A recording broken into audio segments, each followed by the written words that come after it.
লতিফ সিদ্দিকীর দুই গালে জুতা মারো তালে তালে, তার গায়ে হাত দেওয়া হয়েছে।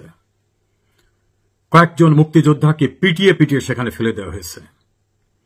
হাফিজুর রহমান কার্জন বারবার বলতেছিলেন আমি ঢাকা বিশ্ববিদ্যালয়ের একজন প্রফেসর, তারপরেও তাকে লাঞ্ছিত করা হয়েছে। শুধু সেখানেই না, লতিফ সিদ্দিকীর বাড়িতে আক্রমণ করা হয়েছে।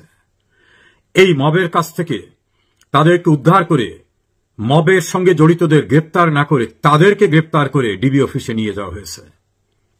সব মিলে মনে হচ্ছে ৭১ সালে যার কোনো অবদান নাই, মুক্তিযুদ্ধকে যিনি পছন্দ করেন না, ডক্টর মোহাম্মদ ইউনূস এবং তার পারিষদবর্গ যে রিসেট বাটন করতে চেয়েছিলেন, তাহলে কি বাংলাদেশে নতুন করে বাটন রিসেট করে মুক্তিযুদ্ধকে একেবারে বিনাশ করে দিতে চান, ভুলিয়ে দিতে চান? তা না হলে মুক্তিযুদ্ধের কথা বললেই সেটা অপরাধ, জয় বাংলার কথা বললে সেটা অপরাধ, মুক্তিযুদ্ধের চেতনার কথা বললে অপরাধ। মুক্তিযুদ্ধের সমস্ত স্মারককে দুমড়ে মুষড়ে গুড়িয়ে দেওয়া হচ্ছে। মুক্তিযুদ্ধের যে আতুরঘর, সূতিকাঘর, বঙ্গবন্ধু ভবন, সেটাকে রাষ্ট্রীয় বাহিনীর উপস্থিতিতে রাষ্ট্রযন্ত্রের ব্যবহারের মধ্য দিয়ে গুড়িয়ে ধ্বংস করে দেওয়া হয়েছে। সারা বাংলাদেশের জাতির জনকের সমস্ত মুরাল গুড়িয়ে দেওয়া হয়েছে। এমনকি ক্যান্টনমেন্টের মধ্যেও যে মুরাল ছিল সেগুলোকে গুড়িয়ে দেওয়া হয়েছে। বীর শ্রেষ্ঠদের যে মুরাল ছিল তাও গুড়িয়ে দেওয়া হয়েছে। শিখা চিরন্তনী গুড়িয়ে দেওয়া হচ্ছে। আমরা কোথায় যাচ্ছি? তাহলে ইউনূসের কথাই সঠিক, রিসেট বাটন হচ্ছে, অর্থাৎ মুক্তিযুদ্ধকে ভুলিয়ে দিয়ে নতুন করে নতুন অধ্যায় সূচিত হবে। জয় বাংলা স্লোগান যারা যারা দিয়েছে তাদের অস্তিত্ব বিপন্ন। একটি শারীরিক প্রতিবন্ধী ছেলে, বাক প্রতিবন্ধী সাইদ, সেই সাইদকেও, সাইদের ছবিটি শুধু আমি আপনাদের দেখাতে চাই।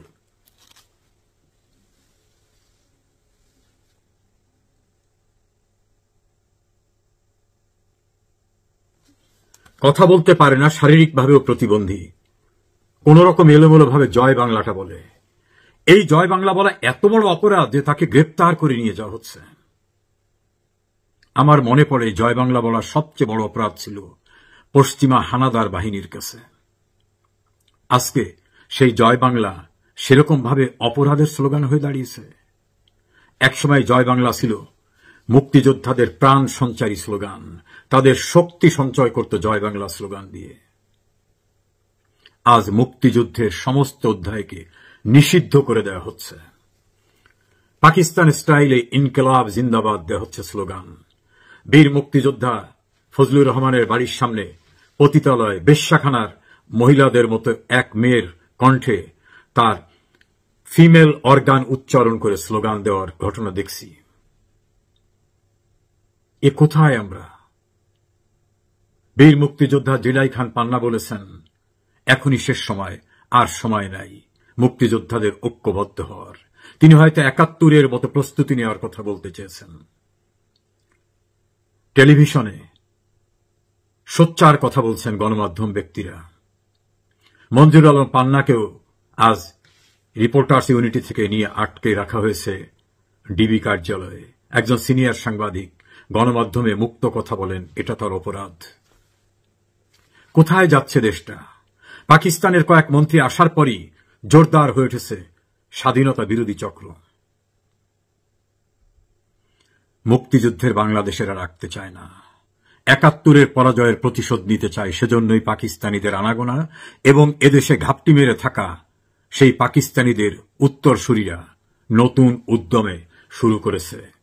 জয় বাংলা শুনলে তাদের শরীরের প্রতিটি তন্ত্রে তন্ত্রে অ্যালার্জি উঠে যায়, ভয়ঙ্কর অপমান বোধ জেগে যায়। ৭১ এই স্লোগানের কাছে আমরা পরাজিত হয়েছিলাম।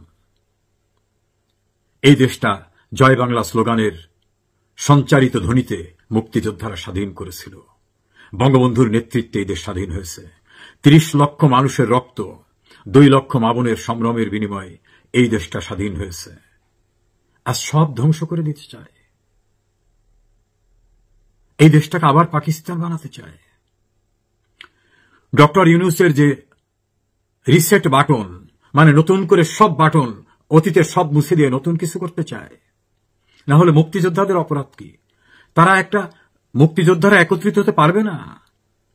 তারা তো অপরাধী ছিল পাকিস্তানি হানাদার বাহিনীর কাছে। আজ যারা হামলা করেছে তারা কি তাদের উত্তরসূরি? না হলে মুক্তিযোদ্ধাদের অনুষ্ঠানে গিয়ে মুক্তিযোদ্ধাদের লাঞ্ছিত করা, এবং কোন মুক্তিযোদ্ধা এই দেশের সবচেয়ে খ্যাতিমান মুক্তিযোদ্ধাদের? শুধু তাই নয়, লতিফ সিদ্দিকের বাড়ি উড়িয়ে দেওয়া হয়েছে, গুড়িয়ে দেওয়া হয়েছে।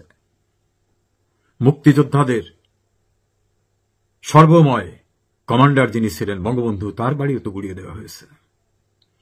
ওরাই বাংলাদেশকে আবার সাম্প্রদায়িক পাকিস্তানে পরিণত করতে চায়।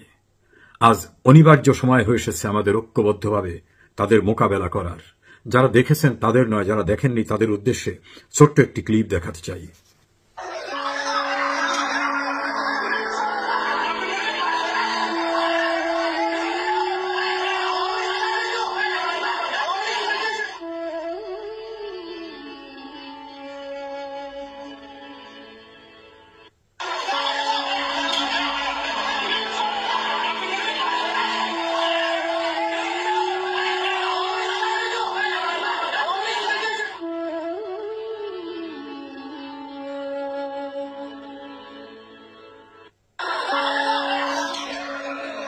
যারা বলতেন শেখ হাসিনা মুক্তিযুদ্ধের চেতনার কথা বলে ব্যবসা করে, আজকে একবার ভাবুন তো, শেখ হাসিনা ছাড়া মুক্তিযুদ্ধের চেতনাকে পাহারা দেবার কে আছে?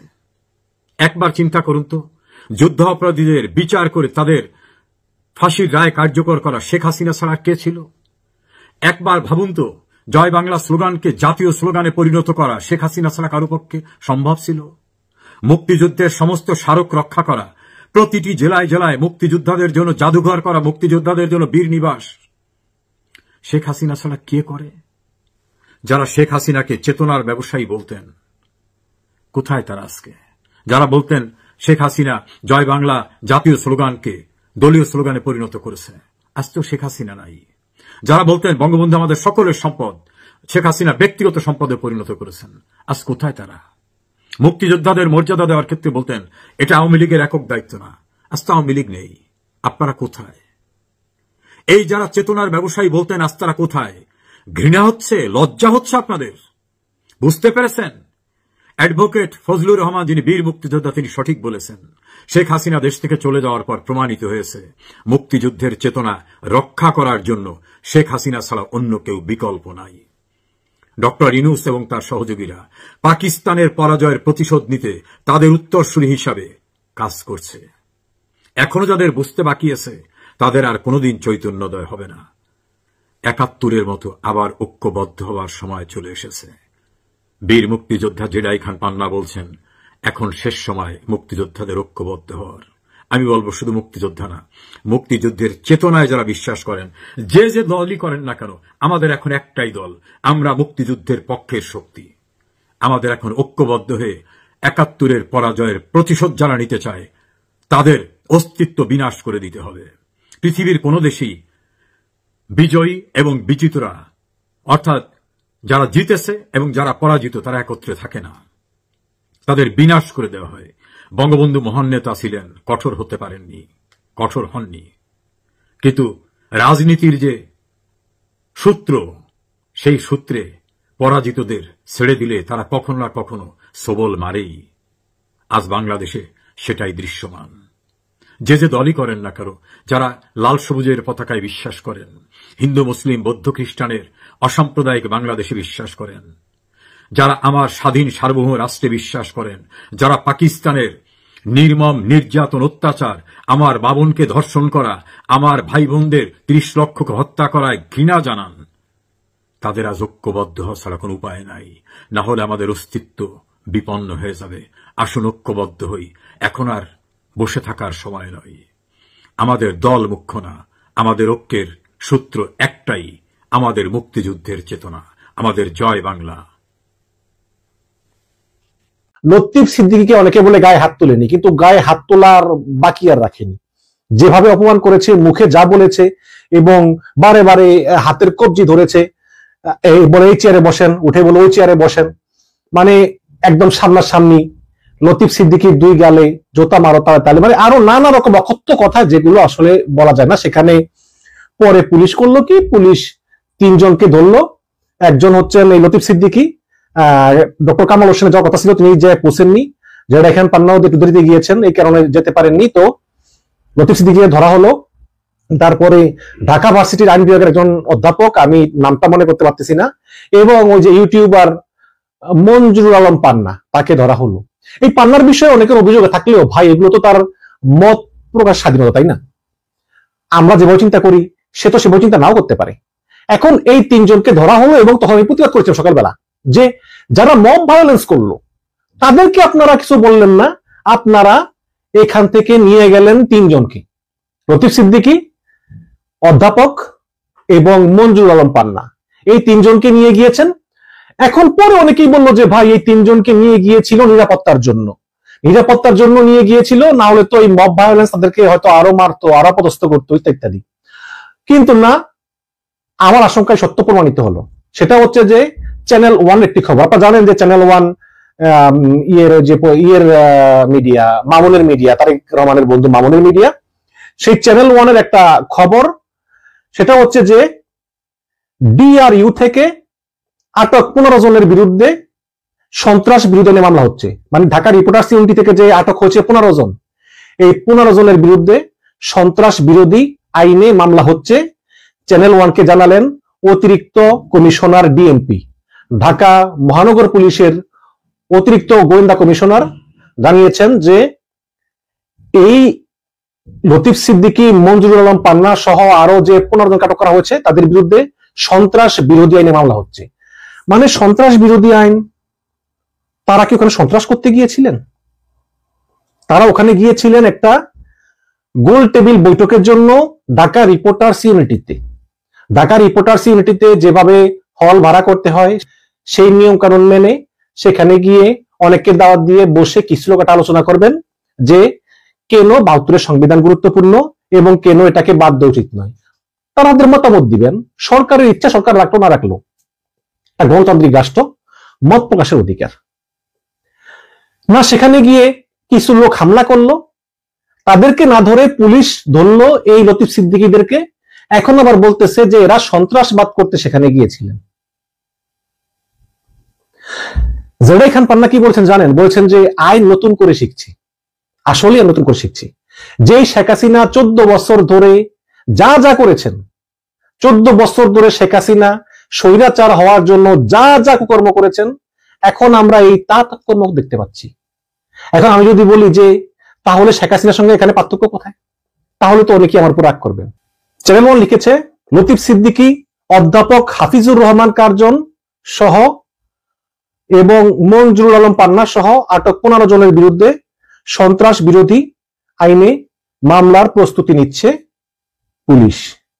সরকারের কি একটু বোধোদয় হয় না যে এইসব মামলাগুলো পরে সরকারের ভাবমূর্তির বিষয় সিরিয়াস প্রশ্ন তুলবে, এইসব মামলাগুলো পরবর্তীতে অত্যন্ত বিতর্কের জন্ম দিবে? আপনি যখন গ্রেপ্তার করলেন, এটা তো শেখ হাসিনার আমলে হতো। শেখ হাসিনা ধরে ধরে বিএনপি জামাত শিবিরের লোক ধরলে গ্রেপ্তার, ধরলে গ্রেপ্তার। আমরা শুনতাম দিনের পর দিন শিবির সন্দেহে পুলিশের হাতে সোপর্দ, শিবির সন্দেহে পুলিশের হাতে সোপর্দ, বিএনপি সন্দেহে পুলিশের হাতে সোপর্দ, জঙ্গি সন্দেহে পুলিশের হাতে সোপর্দ। তাদের বিরুদ্ধে কোনো মামলা নাই, কিছু নাই, ধরে ধরে পুলিশ নিয়ে 1 বছর 2 বছর 5 বছর জেলে আটকে রাখতো। এটা তো আমরা হাসিনার আমলে দেখেছি। কিন্তু আপনারা তো হাসিনার মতো সোজাচার না। আপনারা যদি কিছু রাষ্ট্রের সিনিয়র নাগরিক তারা জায়গায় গিয়ে তারা কিছু আলোচনা করতে চায়, সেটা পছন্দ হয় না, আপনারা নিরাপত্তা দিতে পারতেন। কারণ সবাই কিন্তু জানতো যে এই মঞ্চ 71 আগামীকালকে ঢাকা রিপোর্টার্স ইউনিটিতে যাবে, এটা কিন্তু তারা ফেসবুকে ঘোষণা করেছে। সেই জায়গায় কোনো নিরাপত্তা দিলেন না, সেখানে মব এলো, বিশৃঙ্খলা করলো, হেনস্থা করলো, নির্যাতন করলো, সেখান থেকে গিয়ে তাদেরকে নিয়ে এসে তাদেরকেই সন্ত্রাস বিরোধী আইনে মামলা দিবেন, মানে তারা সন্ত্রাসী। এবং এই মবকে এখনো যারা ছাত্র জনতা বলে, আমার আপত্তি আছে, তাদের প্রতি আমার আপত্তি আছে। এখন আর মব ছাত্র জনতা নয়, আপনারা এই মবকে ছাত্র জনতা বলবেন না। বর্তমানে হাসিনা পালিয়ে যাওয়ার পর সবাইকে আওয়ামী লীগ ট্যাগ দেওয়া শুরু হয়েছে গণহারে। আপনি যদি রবীন্দ্রসঙ্গীত শোনেন তাহলে আপনি মিউজিক্যাল ফ্যাসিস্ট, যদি আপনি ওয়েস্টার্ন কালচার ফলো করেন তাহলে আপনি ওয়েস্টার্ন ফ্যাসিস্ট, যদি আপনি বাংলা সংস্কৃতি পুরোপুরি ফলো করেন তাহলে আপনি কালচারাল ফ্যাসিস্ট। এভাবে যাকে না তাকেই ফ্যাসিস্ট ট্যাগ দিয়ে, মব ভায়োলেন্স দিয়ে তাকে হেনস্থা করে, অপদস্থ করে পুলিশের কাছে তুলে দেওয়া হচ্ছে। এবং এক সময় এই ট্যাগ দিতে দিতে আর ট্যাগ দেওয়ার কোনো লোক থাকবে না। এখন দেখেন না, এখন নিজেরা ট্যাগ দেয়। এখন হাসনাত বলে রুমিন ফারহানা আওয়ামী লীগ বিষয়ক সম্পাদক, রুমিন ফারহানা বলে হাসনাত ফকিন্নির পোলা। তো এইভাবে এখন নিজেরা ট্যাগ দেওয়া শুরু করেছে। আমি আহ্বান জানাবো সরকারকে, এই সরকার আমার সরকার। এই আমি গত 7-8 বছর ধরে এই ফ্যাসিস্ট হাসিনা সরকারের বিরুদ্ধে অনেক ভিডিও বানিয়েছি, প্রয়োজনে আরো বানাবো, কিন্তু দিন শেষে আমাকে সত্যের পক্ষে কথা বলতেই হবে। আমি কোনো দল করি না, কাজে আমাকে সত্যের পক্ষে বলতে হবে যে অনতিবিলম্বে এই লতিফ সিদ্দিকীকে মুক্তি দিন, এই অধ্যাপককে মুক্তি দিন, অধ্যাপক কার্জনকে, এই মঞ্জুর আলম পান্নাকে মুক্তি দিন। পান্না একজন ইউটিউবার, তার কথা আমারও ভালো লাগে না, মঞ্জুর আলম পান্নার কথা আমার ভালো লাগে না, কিন্তু তাকে কথা বলার অধিকার দিতে হবে, সে ইউটিউবেই হোক আর ফেসবুকেই হোক। কাজে অনতিবিলম্বে মুক্তি দিন। এবং এটা কোনো ভালো লক্ষণ না যদি আপনারা এই 15 জনকে মুক্তি না দেন, সন্ত্রাস বিরোধী আইনে কারাগারে লিখে পড়েন, মনে রাখবেন ইতিহাস আপনাদের ক্ষমা করবে না। ইতিহাস বারে ফিরে আসে, কিন্তু ইতিহাস থেকে কেউ শিক্ষা নেয় না। হাসিনাও নেয়নি, আপনারাও নিতেছেন না।